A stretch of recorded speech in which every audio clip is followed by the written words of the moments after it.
Hörmətli izləyicilər, kanala abunə olub like etməyi unutmayın. Günün xəbərləri təqdim edir. Neftçalanın keçmiş icra başçısı ilə birgə məhkum edilmiş müavini Gültəkin Sadıqova vaxtından əvvəl azadlığa çıxmaq istəyir. Günün xəbərləri Qafqazinfoya istinadən xəbər verir ki, Sadıqova cəzasının qalan 8 ayının şərti hesab edilməsini xahiş edib. Lakin həm birinci instansiya, həm də apellyasiya məhkəməsi onun müraciətini təmin etməyib. Hakimlər cəza növünün dəyişdirilməsi üçün yetərli əsas görməyiblər.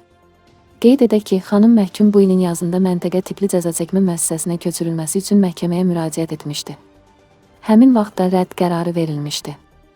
Xatırladaq ki, Neftçalanın eks-icra başçısı İsmail Vəliyev, Gültəkin Sadıqova və digər vəzifəli şəxslər 5 il əvvəl korrupsiya ittihamı ilə cinayət məsuliyyətinə cəlb ediliblər. Qey Sadıqova 4 il 6 ay azadlıqdan məhrum edilərək məhkəmə zalında həbs olunub.